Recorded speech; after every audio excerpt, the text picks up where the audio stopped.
What up, SNA assassinators? This is Super Ninja Austin back here with another SNA podcast video. This time, the NXT review on October 8th, 2024, live in St. Louis, Missouri. And also, and what a tremendous show it was. And tonight was also the same night as the Tuesday Night War, because AEW have their Title Tuesday show tonight. But probably not going to review that until tomorrow afternoon. But for right now, we're going to be talking about what just went down on NXT and what a show it was. It was definitely like a part two of the season premiere from 7 days ago. Like, it was just continuing of more and more entertainment, like whether if it was their matches. And then we also got a return of a wrestler we haven't seen like in 9 or 10 months.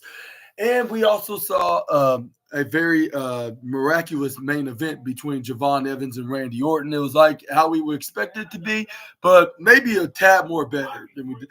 And also, we got a match that booked for Trick Williams' NXT Championship in the number one contenders match.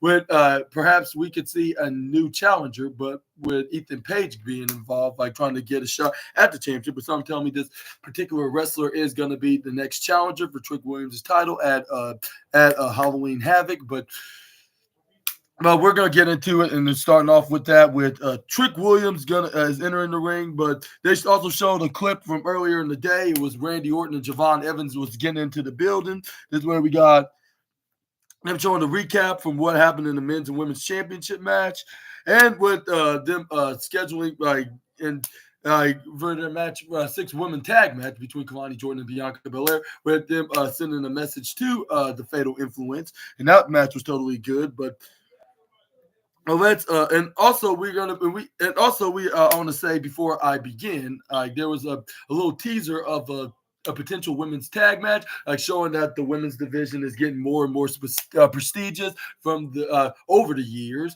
like, and it's just getting more better at towards the end of 2024, going ahead and beginning of 2025, and teasing a showdown for the NXT Women's Championship from two particular former New Japan Strong Women's Champions. But anyways, yeah, let's get started off with Trick Williams coming out like, Trick, whoop that trick, repeatedly. Just with him, Trick Williams got on the microphone, cut a promo. This word is like, hello, hello, my people in St. Louis, and this word is like, yo, check it, like NXT is reaching new heights, like we. We're on a new era. We're even on a new network, which is the CW, of course. And he's like, he wants to take the time for everybody to learn like this new name, and they call him Tricky Two Dimes because Trick Williams is a 2-time NXT champion. He's like, you better say it 2 times. Like, and he's once again that's where he starts saying, like, do you see this new pair of silver and gold around his waist? And he's like, the Sharks are up at stakes, but like they are not. They have nothing on Trick Willie. But this is where he heard somebody shouting his name up on top of the in the audience, like in the stands. This is where he was like, Tricky, Trick, like up here, like, hey yo. And then this where it was none other than the man that he beat his former best friend in a street fight match last week. And it was none other than Wesley, with him congratulating that he won this championship. And he's like, he wanted to sell. He really wanted him to celebrate for another 2 hours, especially when he had a qualifying moment last week. Like, and this where Wesley's like, but the thing is, like, I've been on an unnecessary wait for the last few months, and now, like, I can probably focus what I want, and that is becoming a Triple Crown NXT champion, like, and be the third ever wrestler to do that. Like, now that his old life is right behind him, just like the rest of the Rascals are, and that's where he's like, and he wants to move forward and then become the new NXT champion, and that's where the Trick Williams like you claiming that the friends that you got is now all behind you in the back seat, like, and pretending that you have some friends. And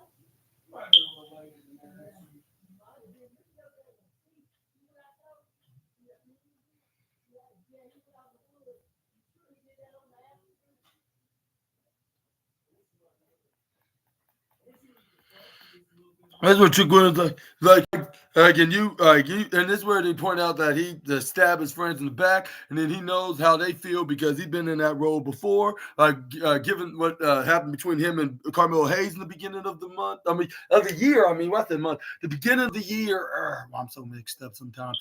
But anyways, this is where he's like. Here's where he's like, but I still raise my hand up, through those difficult obstacles. This is where Wesley said, like, all right, stop it, like right now while you can. Like now you are you're the face of NXT. Like every he was like, but when I try to tell you something, it seems like nobody tell somebody something. It seems like they don't have the ball, that something to say. Like, but Trick, like you ain't. I hate to break it to you, you're just not it. That's where Trick Williams like, and that's what they all said. And this is where then Wesley vows that he's going to be the one to be going to dethrone Trick Williams in this latest title run that he's on, like that. And it's like, and I'm gonna take it away before you can even get more comfortable with it. Like this was like, and I'm gonna leave your ass right into the dirt like your father did. And then this is where I was like, really, like, you have to turn into the Christian Cage of NXT. Like, let's hope that won't be his gimmick. But luckily, we got somebody changing the subject when they interrupted Wesley when he made his surprising entrance. And you will not believe who it is, even though we saw him last night. It's none other than the current Intercontinental Champion himself, main event Jey Uso, that made a shockingly surprising return. Surprising appearance right onto the audience with him holding on to the Intercontinental Champion. Like that's what we we're talking about. Uso with them doing the Yeet Wave. That's where then what's his name started doing. Trick Williams was doing it with him. This is where he gave him a pretty cool handshake. This is where Jey Uso then got him the microphone. This is where.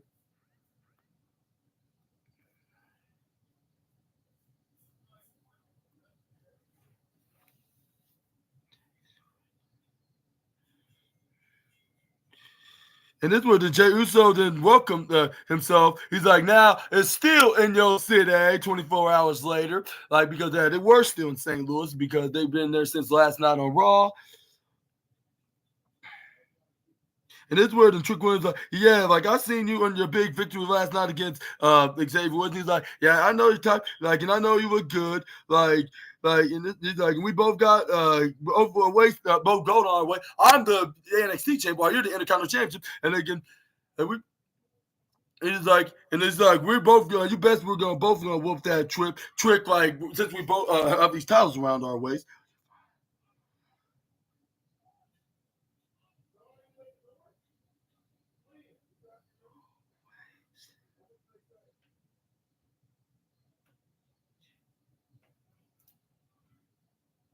This is where fans start chanting, "Whoop that trick and yeet" put together. And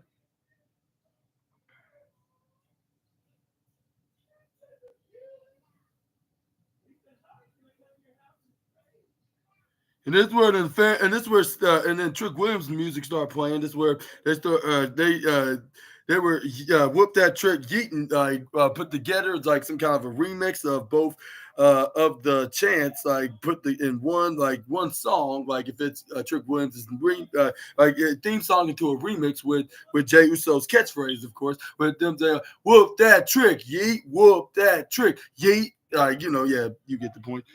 But yeah, this is where then they moved on and go to the back.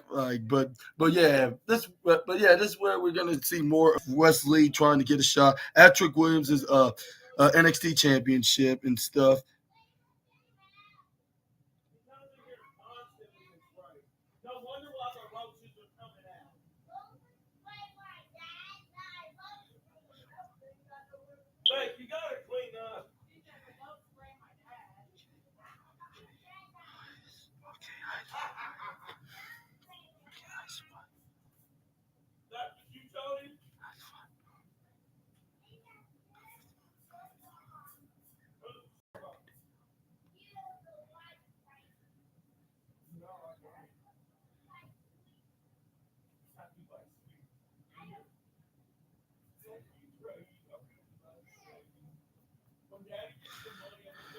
But yeah, this is where we got moving on. Like, what else what happened? But let me know down in the comment section right down below about this moment. Like, do you think that they're going to be in some kind of a program with one another? Like, I'm not sure if they are. Maybe it's just a one off, just to give the fans some more treat of a treat, like of main roster stars, like on NXT's second biggest event. Like after their the week after their season premiere that we just saw, which was very tremendous, which I think I gave like a 5-star review video, but I mean 5-star review on the video, but yeah, it was really great. But let's move on and let's talk about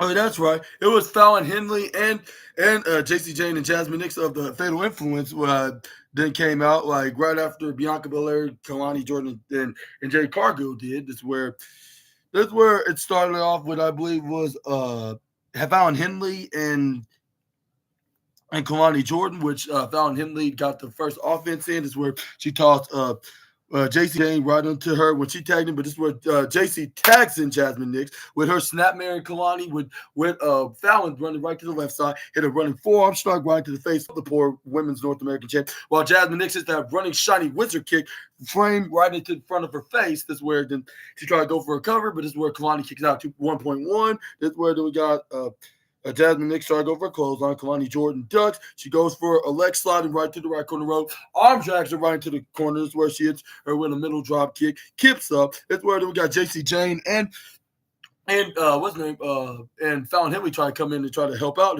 their teammate, but this is where they get clobbered with respective kicks by both the women's tag team champions of Bianca and Jade, with Bianca drop kicking JC Jane and Jay Cargill going for a pump kick right to the face of Fallon Henley, like sending them right back into their corners. This is where we both got Kalani Jordan, Jay Cargill, and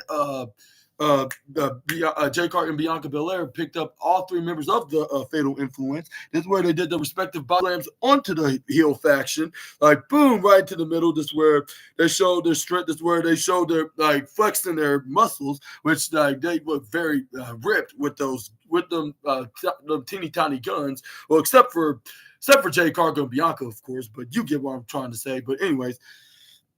But yeah, this is where we got Bianca Belair, then got tagged in by who was it? It was Kalani Jordan eventually. This is where what's her name?